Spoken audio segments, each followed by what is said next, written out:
This is the 46 of 46 podcast summit sessions, where we'll talk all things Adirondack, backcountry, and beyond. From high peak stories and adventures to trail tips and tricks, we'll dive deep into the heart of these mountains and the people who passionately climb them. Adirondack maps and spruce traps to bushwhacks and backpacks. It's all here on the 46 of 46 summit sessions.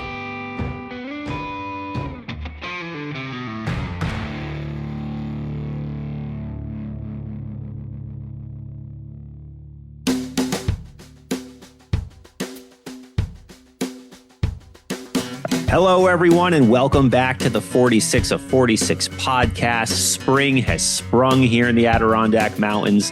There is no snow except for high up, but for mostly everywhere in the ADK, it is green. The trees are green, the grass is growing, and the sun is shining. It is the best time of year, in my opinion. I always say May 1st is when I can finally take a deep breath of relief. Winter's over, even though, sometimes we get that first week of May snowstorm, but it's definitely not coming this year. What a weird winter it's been. But regardless, spring is here. And as we all know, spring is a short season in the Adirondacks. We pretty much go from from winter to summer. And summer means adventure. So it's a good time of year. I'm in a great mood because life is good right now in the ADK. And I'm back this week with a summit session with a highly requested guest. He's been on the show many times before. He's one of the fan favorites, Mr. Erik Schlimmer. He has been up to plenty of things. He has new books out. He has new adventures and new undertakings out, all revolving around the Adirondack Park and beyond. He is a busy man, and he's here with me today to talk all about it and to just catch up, because I know you as listeners really like his episodes, and I love to see what he's up to these days. So Erik, welcome back to the 46 of 46 podcast. Well, it's great to be back, and the only problem with really good introductions is now the bar is very high. If I had a terrible introduction, I could be subpar. But it's great to be back. I'm very flattered that I'm a fan favorite, and it's always good to be with you. So yeah, this is great. Thank you. Yeah, happy to have you. I mean, you're always doing things, as somebody like myself who is always, I have a new endeavor, or I'm always doing something. I'm always busy because I create things. And just like yourself, you write books, you create websites, and no one makes you do these things. You decide to do them. Like, no one made you write any of the books that you've written. No one made you decode all of these toponyms around the Adirondacks and everywhere else. You decided to, because you took it. You take a curious, a curious mentality into life. And as someone who also does, I respect it so much.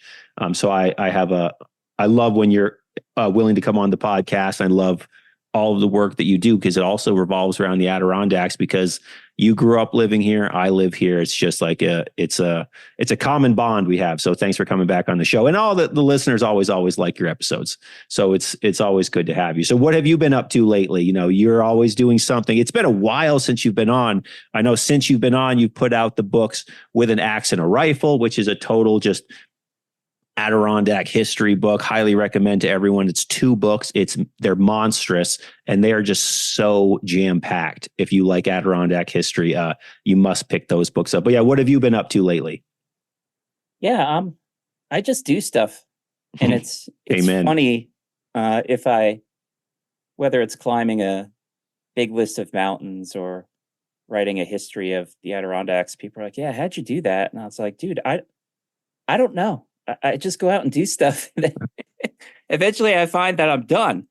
And then I move on to something else. But I'm a binge writer. And I get that title from Hunter S. Thompson. He called himself a binge writer, one of my favorite authors.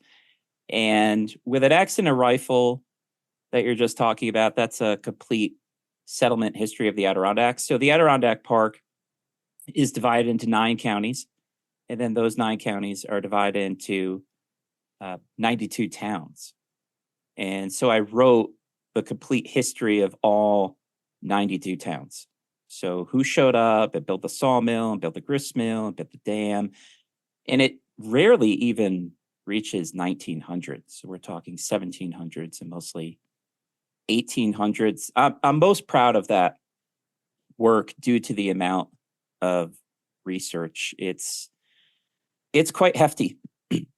Another place name book that's only about half the size of that book is Deep History. That came out less than a year ago. And in that one, I decoded every toponym on Lake Champlain. There are about 400 of them. So every island, reef, point, bay, etc. And I have another book coming out that's dedicated to the place names of the Cranberry Lake 50. So that will be, it's just a little pocket guide. There's only like 35, 40 toponyms.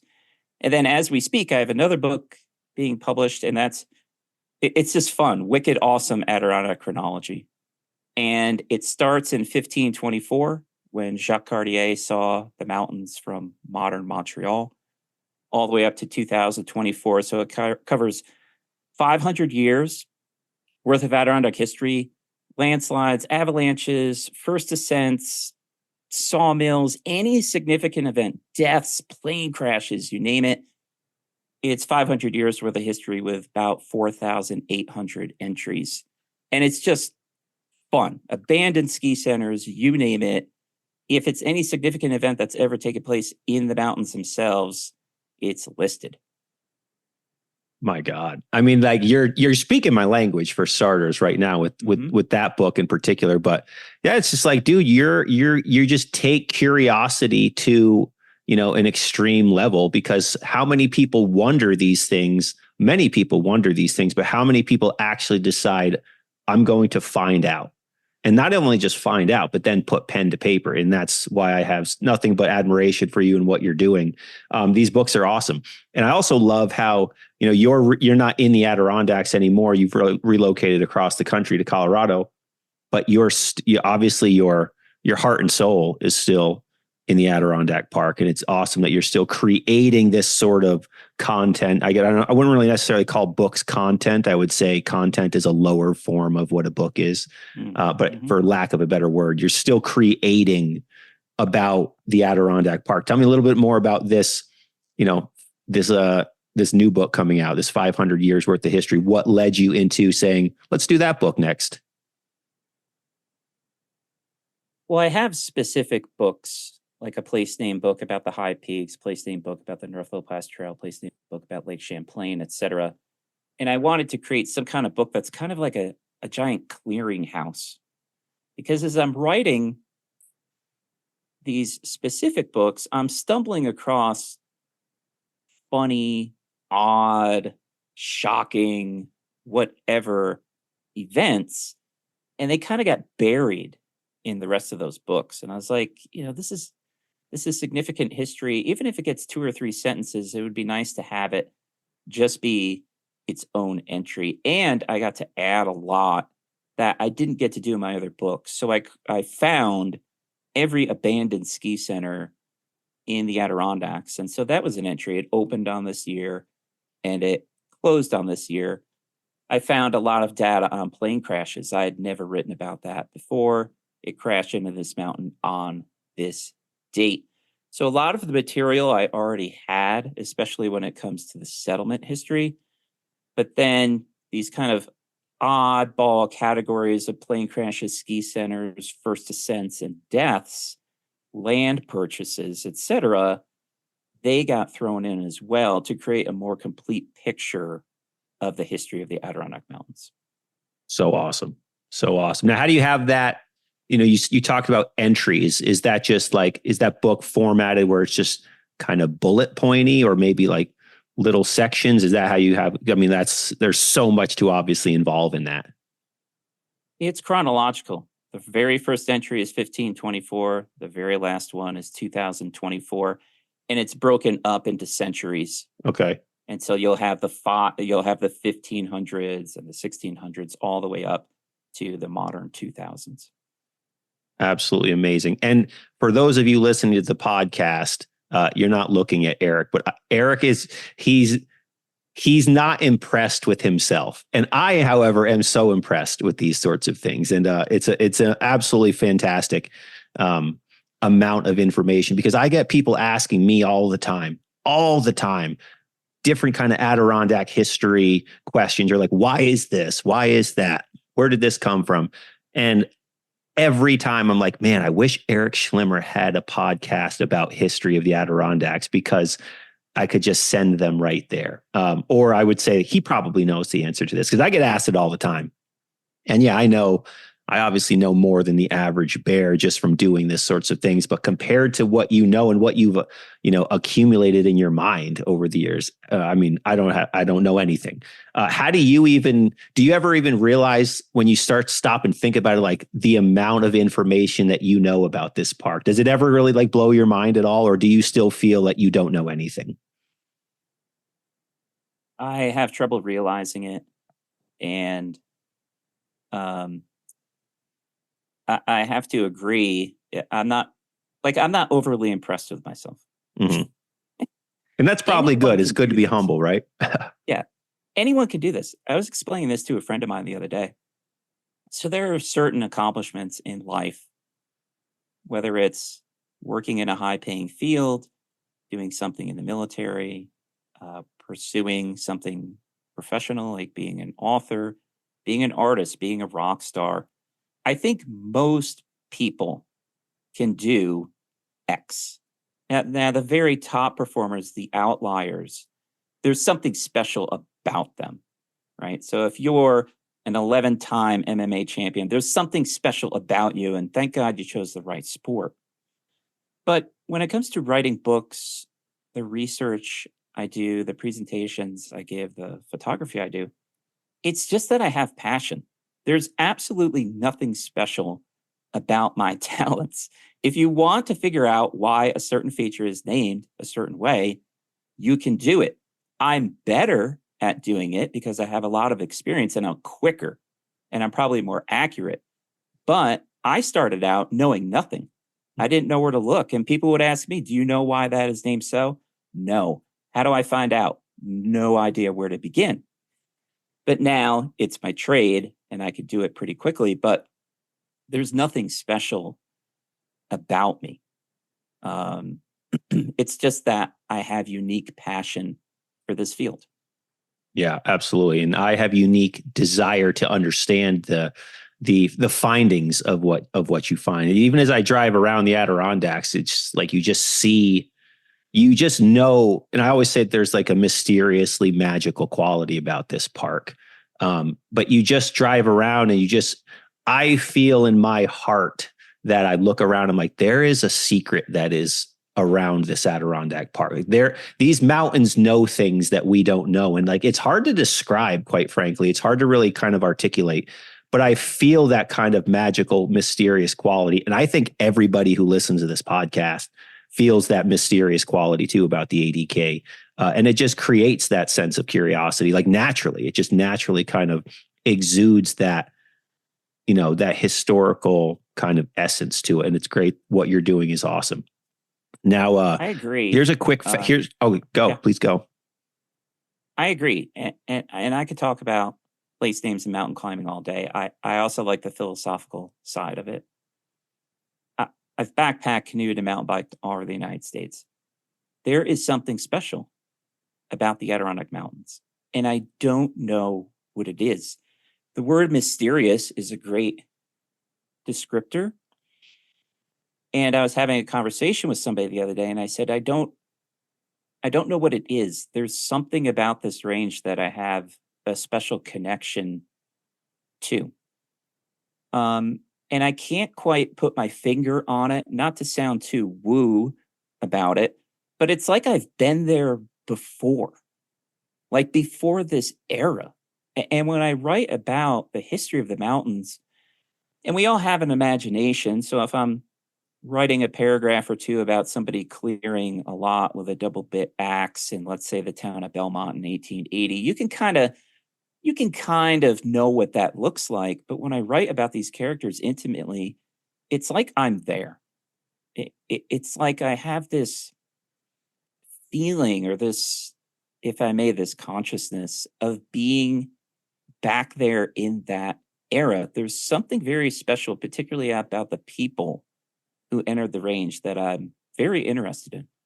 Mm-hmm. Very cool. There's also too, I feel like, obviously we're definitely not as tough as those people who entered the era, but also too, like to live here even now, like it's still in the scheme of, we'll take the levels of society. It still requires you to have some thick skin to live in these sorts of conditions, voluntarily, live in a place where the winter is 6 months long.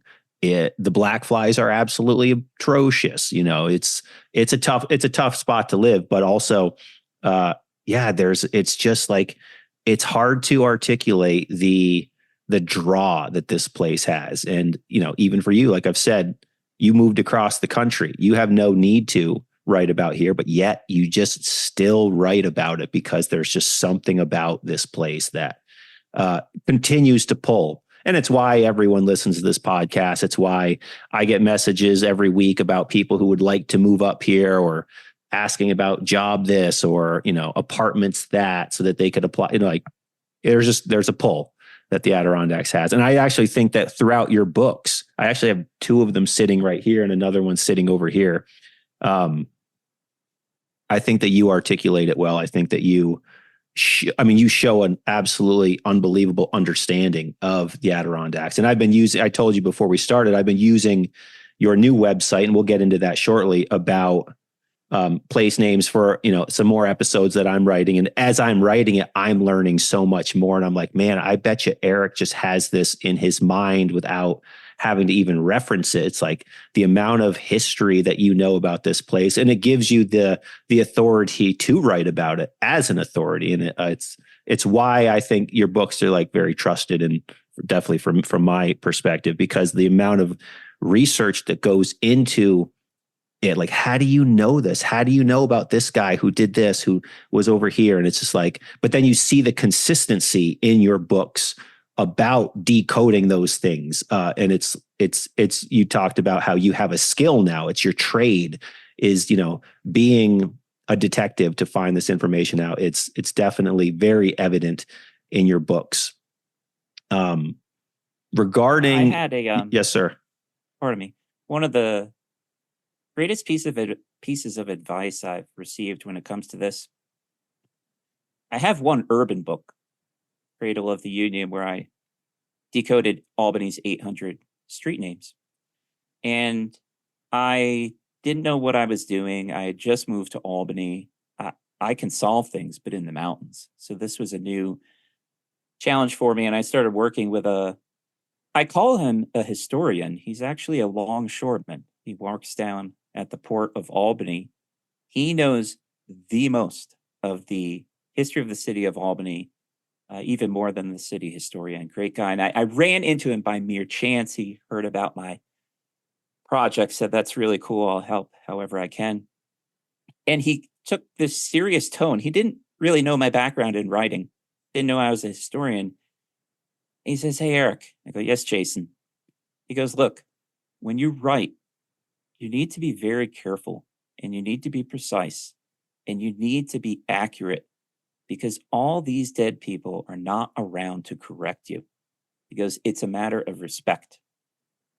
And I loved that he gave me that advice. And so I am very careful with what I write. And if I don't know something, you'll notice in my books, I am not hesitant to use the word, I have a suspicion that, probably is, could be.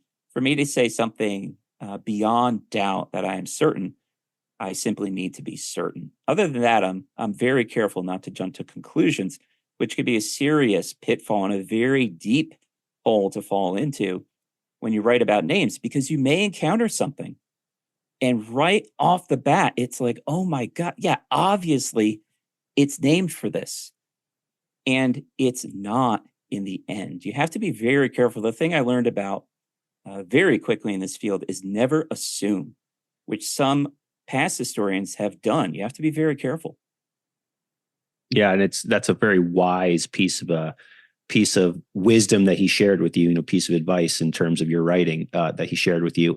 And it's also too, it's like one of those things where you're the one doing the detective work. It's not like you're trying to solve this problem and the teacher at the front of the room is here to tell you, ding, ding, ding. Yep, you're correct. Like you have to come to the conclusions yourself. So you actually like, you don't have that black and white. Yes, this is the right answer to, check your work on. So you really do have to take that sort of responsibility very, very, very highly because you are telling this story. And if it's not accurate, the respect level that you talked about, that's a very profound statement that he made to you. Awesome. Now, what have you been up to anything in terms of like outdoors adventure lately? And obviously you're writing books, you have projects going on, but what about you and your outdoors endeavors? Because you're always out and about. Yeah, I stay busy in that regard as well. So I have a couple specific goals that I'm working on. And each year, I want to do at least 2 100-mile hikes. That's kind of my new thing. My ideal hike is probably around 200 miles. And so I think last year, let's see, it was 2023. Last year I did 3. So I Awesome. did a 120-mile hike in Texas, a 110-mile hike in Arizona, and a 130-mile hike in Arizona. The year before, I think I did a 200-mile hike in Texas and a 230-mile hike in South Carolina. I leave very soon. Actually, in a couple of days, I'm coming back to the Adirondacks, making a glorious return for some speaking engagements. But I'm also going to do a double loop hike of the Cranberry Lake 50. I've never even been on a foot of that trail. I really haven't hiked around Cranberry Lake.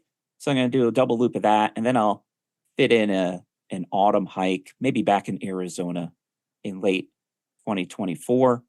Though I'm primarily known as a mountain climber, I still really enjoy long distance hiking. Is something very special about it. And then speaking of mountain climbing, my overall goal is to hike 1,000 different mountains in Colorado. I got here 4.5 years ago. With a little luck this summer, I'll hit 800. And so 80% done. And my theme is kind of like, or my style is kind of like in the Adirondacks, where a lot of people are hiking the 4,000 footers, which is fine. A lot of people out here, they climb the 14ers. I mean, out of the 800, I've been up maybe 15 14ers just by chance. Like I just happened to be near one. Can't get enough of 10,000, 11,000, and 12,000, and even 13,000 foot peaks. You're not going to see anybody. So this used to be a thing in the Adirondacks where you had summit canisters. There are a lot of summit canisters out here, but more informal. It's like a salsa jar or a jelly jar hidden under some rocks. And since I like data, I've been keeping track of how many people have signed in over the years. So it's very easy to find solitude even in Colorado. I've calculated your average trailless 13,000 foot peak, 4 people a year. Wow, there you And go. out of the, most of the peaks I've been up here are trailless. Let's say I've been up 700 without trails. I think I saw people on top, probably 6 of those. There's so much wild land. And it's kind of like the Adirondacks. I hear people say, oh my God, Colorado's so crowded. And I'll say, I don't know, man. I went up 600 peaks in a row and didn't see anybody. So it's just, you need to know where to look. Yeah, you need to know where to look. And yes, of course, if your gauge of crowded is you see people on the trail, even then at the summit, like most people will say it's quote crowded when there's 4 or 5 people on a mountain summit. And it's like, well, even then it's like, is that really crowded? Yeah, you're going to pass people on the trail, but is it crowded as you go into a subway in New York City at 7:00 in the morning? That's crowded where everyone's shoulder to shoulder. To me, it's like there's other people that exist. Yes, they're also having the same adventure that you're here to have. Yes, but to call things crowded, I think is what's the word? I think it's kind of bratty, quite frankly, because it's like, dude, there's other people having the same adventure as you, and just like you said. How many 3,000 footers are there around the ADK that you will never see a single person on? Literally ever, like ever.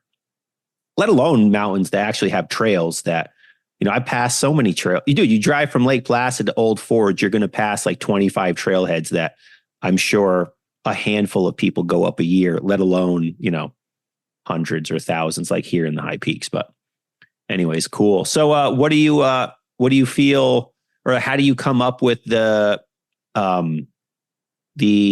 trips that you're trying to do? What's you just kind of like pick a trail or pick a backpacking trail or an area you want to explore? Because a guy like you're also pretty known for creating your own adventure as opposed to, doing a kind of a structured backpacking trip. You tend to just create the loop or the route. How do you come up with where you're going?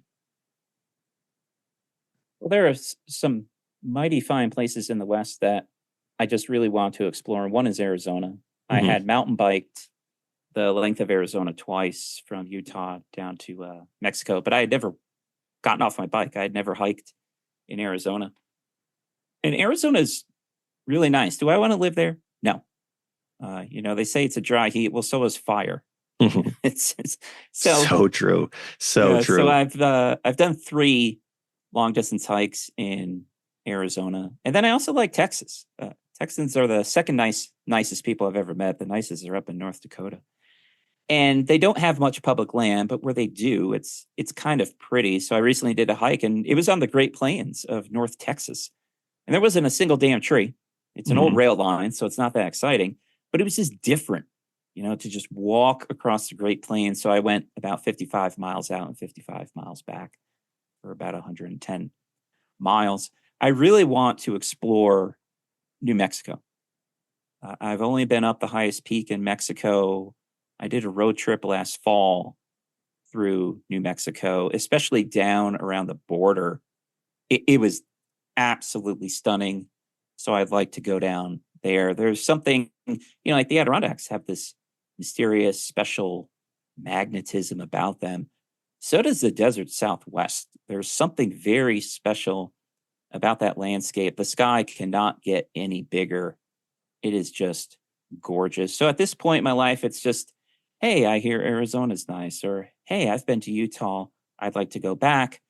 I'll do some research to see if there are established long distance trails. If not, I could piece something together on my own. Yeah, very cool. Very cool. And that's what it's about. Like, when you, especially for a person like you who has, such a high above average skill set in the outdoors, like you can actually create your own adventures and go here, go up this mountain, go over here, loop this, or connect this trail in this mountain and like actually do it. You have complete freedom, which is awesome. And I figured you probably were creating your own adventure in that regard. Now, when you come back to do the Cranberry 50, is this part of for the book, or is it kind of more because of the book you want to just go see what you've been writing about? Great question. Yeah, I like to, it would be kind of odd for me to write about an area and not actually go there. So the Cranberry Lake 50 has kind of been on my list for some years. I just never got around to it before I moved out here. All my books include photography, and I like to do my own photography. So that's another reason. Do a couple loops, take some photos, and they can be inserted into the book. Yep, I love it. Very cool. And we've talked about this in the past, is you have a photography book as well. Remind me what that's called, the Adirondack book. Color Remote. Color Remote. Yeah. What you talked about in the Color Remote and what we talked about in the podcast is you don't edit your video, your photos so that they look like what they look like. I'm a big believer in nature photos. If they don't look like what I see out there, I don't care. It doesn't interest me. Yeah, there's cool pictures, Jonathan Zaharik will do some awesome stuff and he'll do some edits and they're cool for what they are. Love you, Jonathan. But for me, I want the picture to look like what it looked like with my eyes. And that's your style. So I appreciate that. I commend you for that. That speaks to me, especially. Now, as you prepare for the Cranberry Lake 50, what are you most excited for? Lushness. Mm-hmm. Sure. The green, and the wetness. It's funny. I have a yard, and your listeners don't see me. I'm using those little air quotes. I have a yard, which is just a patch of dirt, and it's common here in Colorado Springs and throughout greater Colorado that you have what they call a zero-scape lawn. It's just rocks because you can't grow grass. And you can go up into the high country here and enter these gorgeous stands of evergreens, but we really don't have hardwoods. We only have aspens, and that's kind of like a wimpy, it's not really that lush of a tree. And so I think when I go back, it's going to be quite striking. I think I'm going to say to myself, I never knew how many trees were back here. I've been looking at photos of the Cranberry Lake 50 recently, and I said to my friend the other day, I go, it just looks like you're hiking through mounds of broccoli. It's just so lush and so green. And like you said at the beginning, the best times of the year to be in the Adirondacks probably the last 2 weeks of September and the first 2 weeks of May, before the billions of biting bugs come out and the snow has just melted. You get some wildflowers popping up. I'm really looking forward to that, just that emerald, that neon, that lime color that I have not seen in quite a while. Yeah, for sure. I will break this to you though, because of this weird winter that we had. The black flies are probably a month ahead of schedule, unfortunately. And I'll break that for everybody listening to the podcast too. Black fly season has begun, unfortunately. And that's because our winter was bizarre. It was strange. It was easily the weirdest winter that I ever remember in the Adirondacks this year. Yeah, we'll always have a thaw sometime in January, early February, where like a few days it feels like, oh, it's like springtime, but we don't usually have more than one of those. Whereas this year we had, I don't know, maybe like 3 or 4 different times where suddenly the snow melted. But yeah, the black flies are ahead of schedule. Kill me. You can't even be outside and enjoy like a campfire in your front lawn right now because they're already here. But hey, that's okay. We get used to it. We still make do. And that's why we're tough, right? That's why we come to the 80K. That's why we live here, because we can handle it, even though you're always swatting yourself. Now, how long are you going to do how long is your trip for the Cranberry 50? You're obviously doing 2 loops. How many days will you be out? From what I understand, it's actually 52. And so 104 miles with, I think, 8,000 vertical feet is a double loop. So it's kind of flat. And I'm using those air quotes again. It's flat for the Adirondacks. 4.5 days. So 4.5 days will be 22 miles a day. That's kind of my average. Sure. No, very cool. Yeah, I've actually not done it. And I have a note in my phone that says podcast episode ideas. It's been on my podcast episode ideas for like probably 3 years at this point. I just haven't done it. Haven't gotten around to it. Mainly because it involves more planning, because there's an overnight element to it. And I'm sure as hell not going to be the person who does the 52 miles in a day. I'm not that intense. Some people are. No. I'm not that guy. Yeah, that's excessive. Yeah, it is. And the people who do it, so impressive. You are much, much harder than I am. But yeah, I'm not going to do that. In fact, honestly, even a day in the high peaks where you hit that 20-mile mark, like by the end, I'm like, I don't like hiking anymore. I'm done. I've had enough. It's time to go home. Let me get to Stewart's. I need to get a shake in me. But yeah, no, that's cool. That's great that you're coming back too, and it'll switch up the scenery and give you that lush green. And it's here, dude. I look around outside and I get like emotional as I look around and I think, the winter's gone. Everything's green now. Summer's coming, because man, summer here in the park is so good. It's just the best time of the year. In my opinion, obviously skiers would disagree with me, but now there's another project that you've been doing. And that was a big reason why I wanted to have you on the podcast to discuss it, because it is an absolutely impressive thing that you've put together, and it's right up your alley. It's called Place Name Dude, because you are the place name dude. However, this is placenamedude.com. So this is a toponym website. Tell us about this. What made you create the website, and give my listeners an idea as to what they can experience here, because I've been using it a lot, even for writing podcast episodes and for just my own curiosity. So tell us a little bit about placenamedude.com. So Place Name Dude came about in March, and how I have wicked awesome Adirondack chronology coming out, where it's this massive collection of events. I said, hey, why don't I write, the one, the grand book, and I'll do as many toponyms as I can in the Adirondacks. The Adirondacks have about 6,000 toponyms. And if I were to exclude all the like pine ponds and kind of the boring ones that don't have a very good story behind them, probably, I'm still around 4,500. I said, what the hell, man? I'll go for it. And I wrote, I think, 200 entries. And then I calculated it was going to take me somewhere around 11 years. Mhm. I don't want to be writing a book for 11 years. I'm already 50. I don't need to say, well, I'll start it when I'm 50 and I'll publish it when I'm 61. That's ridiculous. Sure. So I said, well, I was talking to a friend of mine, and I said, I don't think anyone has created an online place name resource. There are books, street names in big cities, wilderness features in different parts of the United States, but I've never seen anything like this. And I said, well, wonder if you could how would you do this? I guess Google Maps. So did a little research and I settled on Google Maps. So if I may, I'm quick because I started in March and today I wrote entry 750. And it's going way faster than I thought. I thought it was going to take 3 years. Mm-hmm. And I'm only a couple months in and I've got a hefty amount. So this is what I did. I took all my manuscripts and I dragged them all into one giant Word document. And it was 10,000 pages long. It was like smoke coming out of my laptop. Mm-hmm. And I started slowly going through these manuscripts and grabbing toponyms that were already solved. So right off the bat, I had a couple hundred right there. After that was done, I just started looking around the map, finding interesting names that some I hadn't even heard of, and see if I can solve those. So I had that foundation of past work and then adding new toponyms. And right now I'm adding about 5 a day. The work is going to slow down the summer because I'll be out in the mountains more. But I friggin' love this because I could pick anything I want. I can write slow. I can write fast. I can make a long entry. I can make a short entry. There's no deadline. I don't have to work with a publisher and an editor. It's just total free will, free association, toponym history endeavor.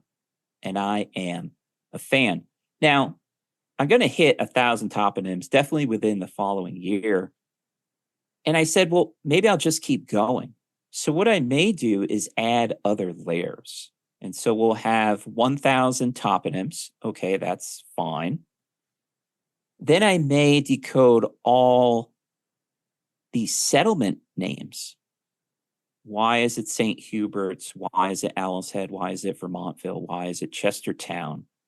I also might add all those abandoned ski centers I talked about. Mm-hmm. And then after that, I'll have to get a little bit more creative, but I want this to be what I call a perpetual project where it started with the 1,000 and then I just keep adding other layers of history. Amazing. And like I said, you have a curiosity and you have a doer's mentality to get out and do these things. That would be a cool idea. So what did you do? You started doing it. And that's what I have so much respect for anybody who does that. And your website says, according to today, toponyms solved as of today, 719 of 1,000. So I think you're going to hit that 1,000. I mean, like you said, you started in March. I think you're going to hit 1,000 probably by next week at this point, realistically is what you'll end up hitting. We'll see. But the website's amazing. And talk a little bit more about the map. So you have an interactive map on there. So for all of you who are not there, again, placenamedude.com, take out your phone and head over to placenamedude.com and you can see the interactive map. And that will really put into perspective when you see all of the check marks.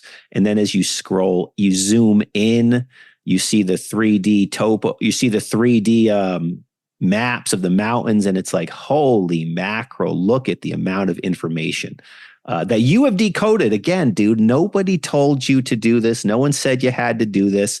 You went out to do this on your own over the years. And look at what you've compiled. Look at your life's work here in a sense. It's truly amazing. I mean, I'm just looking at the high peaks right now. And I mean, there's hundreds of check marks here. So if you want to learn more about the high peaks, why is this called that? Why is this river called this or the mountain called that? What's the story behind X? Erik has probably already done the work, especially here in the High Peaks Wilderness, to do it. But yeah, how did you learn? How'd you learn to do the map and all this stuff? And how has this endeavor been in terms of actually, you've enjoyed doing it, and you said, you don't have a publisher, you don't have a deadline, you can just do it as you want on your will. But you had to learn to do a lot of this. So are you saying that you created this all yourself as well, like the map as well? Yeah, it's all from scratch. So Amazing. The website I made and the mapping I did. I didn't know. I don't know much about mapping. I've never used a GPS. Yep. I'm still old school map and compass. And so it did take a little while to figure out, well, what is the best platform? It is probably Google Maps. It does have limitations though, and I was really surprised at this. So it's called My Maps, and they use My because it's supposed to be personal. Now I can share it with others and I can link it like through my website, but it's that people aren't very happy with. You can't search for this map.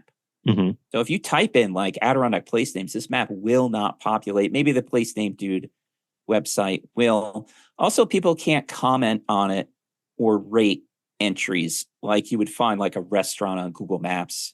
People can kind of contribute like that. But it is what it is. It serves its purpose. I have had a couple people contact me, and on Place Name Dude, I have a request page. I'm taking requests.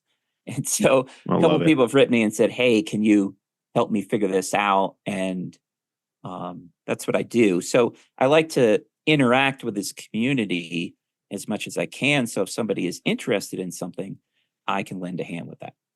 Absolutely. And you're also going to get a very specific type of person who wants to know more about what you're doing. Like it's a real win for everybody, because someone like myself who eats this stuff for breakfast is going to be attracted to it. And so are other people. And then you get to have, exactly you said, a community of people who are super into it. All right. So listen, for all you listeners, I'm just going to scroll in.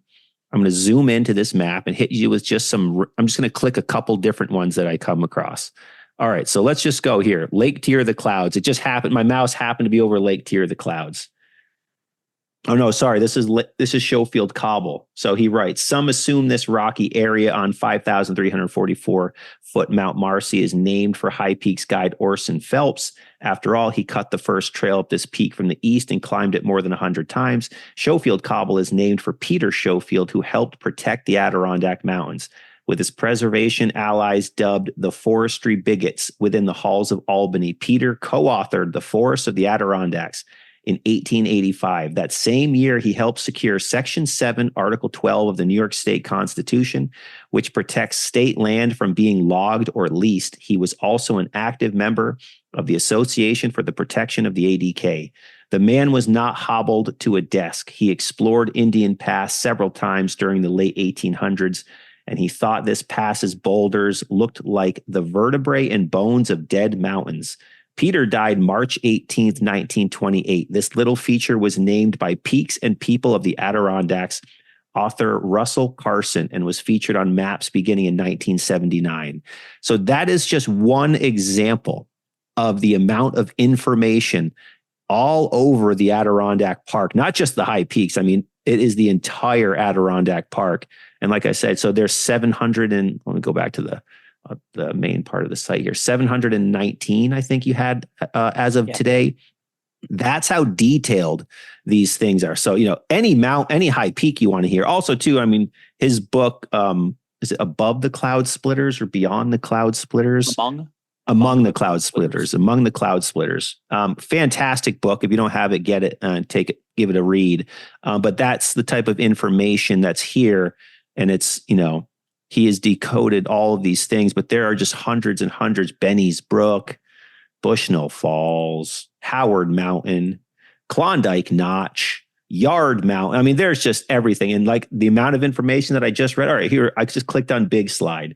Big Slide Mountain. At least 2 landslides have tumbled down 4,249 foot Big Slide Mountain. The first occurred on the west side of the mountain circa 1830. Torrential rain caused the second one to roar down the north side on 1856. The storm caused a landslide on the east side of Gothics too. When Keene Valley resident Otis Estes noticed the new 1856 slide on this peak, he named it Big Slide Mountain. When this mountain was identified on a map in 1876, it was called Slide Mountain. So that's just some information that he's got on this website, Place Name Dude. So for all you Adirondack obsessed people, I think you could spend hours and hours and hours on this website. You've done a fantastic job, Erik. And it's like in a couple months, unbelievable. Now, here's a question for you. Actually, no, hold on. Let me go look. It just occurred to me. So every time that I hike Catamount Mountain, when I'm out there, I see a mountain that some may say has a vulgar name. Let me see if you've decoded this mountain here. Let me find. All right. So we're in Wilmington. Where is Catamount now? This is absolutely incredible. Let's see. Bitch Mountain. Oh, goodness gracious. Yeah, you have decoded it. Tell me about. So just look here. Tell me this story. Yeah, I can read it, but why don't you tell me the story now? Because this is too funny. Because every time I'm looking on the map and I see that, obviously we all chuckle to ourselves. But yeah, tell me that story because I'm reading it right now.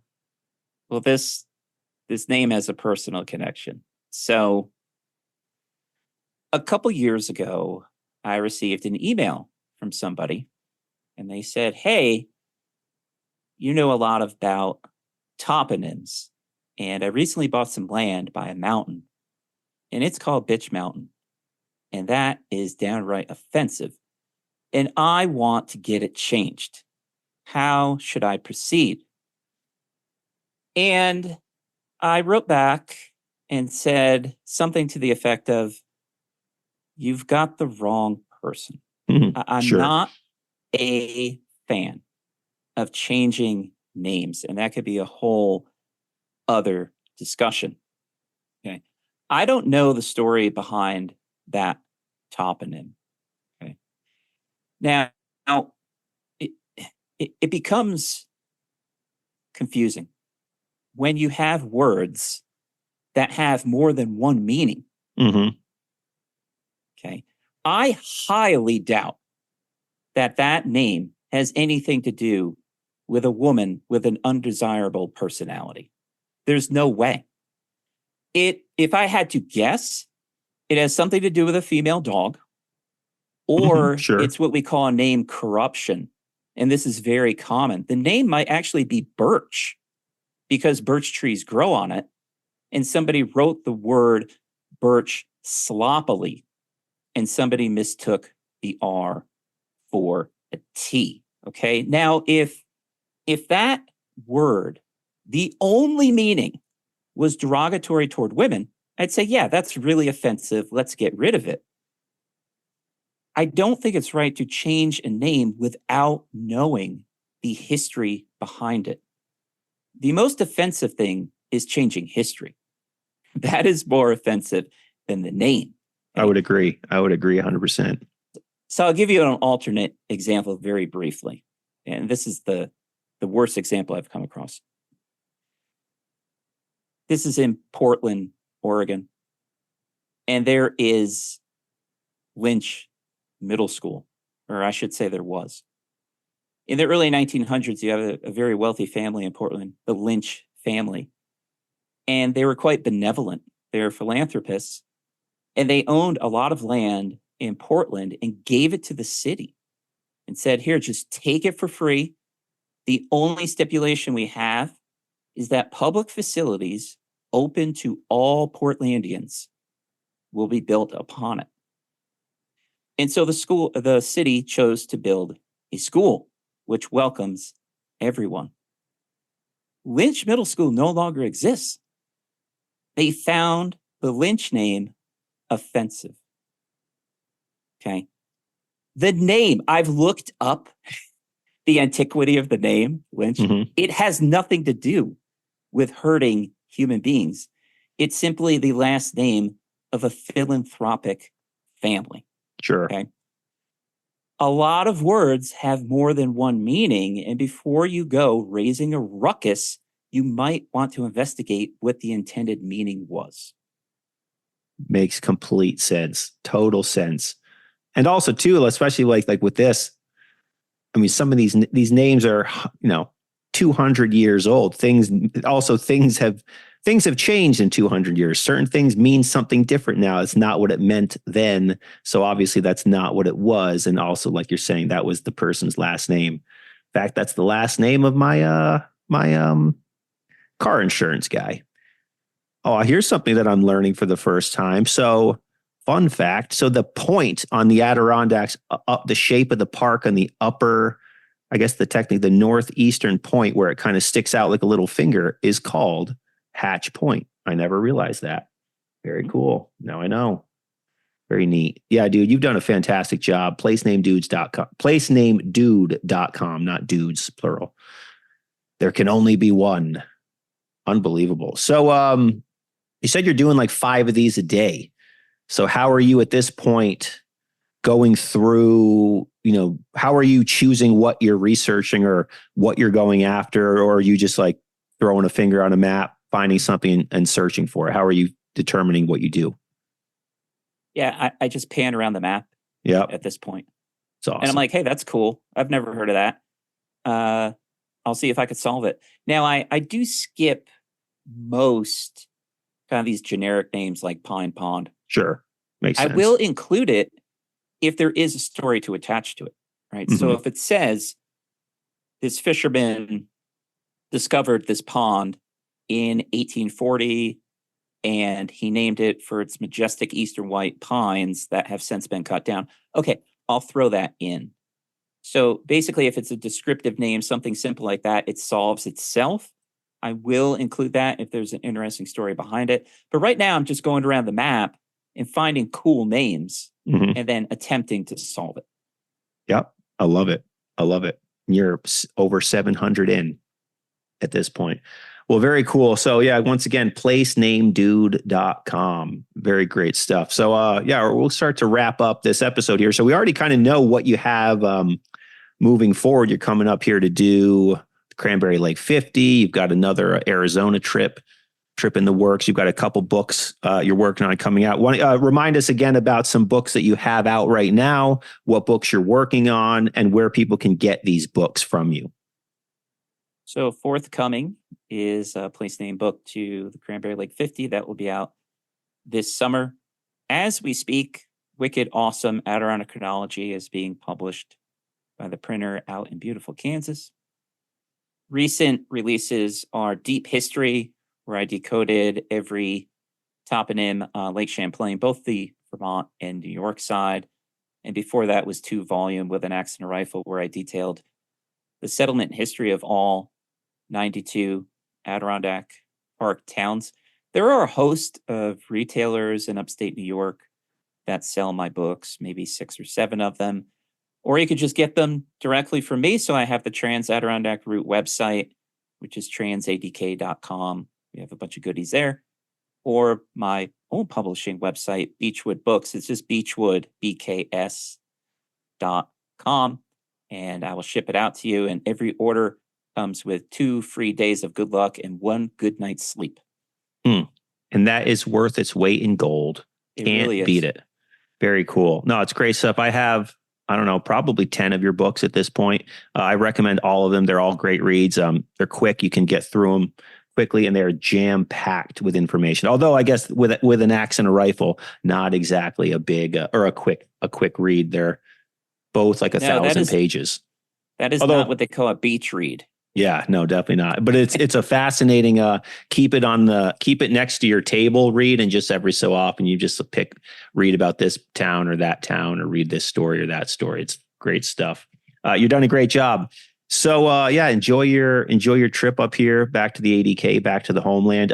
Anything new going on with the Trans Adirondack route this summer? Any exciting things? People ready to tackle it? What do you know? What's changing there, if anything? No recent developments. The success rate is still hovering at a modest 50%. We're up to about 40 through hikers now. So 40 were defeated and 40 got the gold. All right. Yeah, so for all of you out there who want an adventure that's going to get you to a different place where you're not running into tons of people, the Trans Adirondack route might be your adventure for this summer. Learn how to use a map and compass, though, before you start, and pick up Erik's book, From Blue Line to Blue Line, before you start that trip. But all right, cool. So, Erik, where can people find you online? Well, we've got this new endeavor, placenamedude.com, the Trans Adirondack route website, transadk.com. That's where I have most of my presence out there. And if anybody goes to Place Name Dude, feel free to send a note. Let me know what you think. All right, great. Well, Erik, thank you so much for coming on the 46 of 46 podcast. Thank you to everyone who's been listening. The summer is coming. Now is the time to get up to the ADK and enjoy some mountain adventure. Head over to 46outdoors.com to check out everything I have offered there. We're going to have some guided group hikes this summer. You can pick up some Great Range Athlete training programs so you can get into mountain shape, so you can hike those mountains with confidence. I have an ebook there, From 1 to 46, a complete guide to climbing the 46 high peaks if you're about to start your 46er journey. And if you haven't picked up my brand new book, Adirondack Campfire Stories, yet, it is available wherever you buy your books. Thanks everyone for listening. That's going to do it on this week's episode of the Summit Sessions right here on the 46 of 46 podcast. Remember to always leave no trace, do the rock walk, and if you carry it in, carry it out. See you on the trails, everybody. Are you dreaming of summiting the Adirondack high peaks, but you worry your fitness level might not be up to the challenge? Well, you are not alone. I have been there before. I know what it's like to turn around climbing a high peak. I once turned around on Big Slide, but then I've also hiked the Great Range Traverse, so things can change. And I know many people dream of climbing high peaks, but they face the roadblock of not feeling physically prepared for the challenge. That, my friends, is where Great Range Athlete training programs step in. Great Range Athlete training programs are your guide to getting trail ready. Yes, these programs are strategically designed to get you in mountain shape by focusing on the very muscles and endurance you'll need when you're on the trails. Hiking's a lot more fun when you're physically prepared for the climb, am I right? With Great Range Athlete training programs, you'll engage in strength training that targets crucial hiking muscles and complete trail-specific conditioning routines that mirrors the cardiovascular demands of climbing mountains. You know, your training should reflect your goals. So if your goals are to climb mountains, well, now you have training programs to get you there. And I'm not just getting you to the summit. No, I want you to enjoy every single step of the journey up and down. And then when you get back to the trailhead, I don't want you asking for your car or wondering when you're going to go get your Stewart's milkshake. No, I want you wondering what's next, because you got down ready for more. So don't let fitness fears keep you from the trails. Not anymore.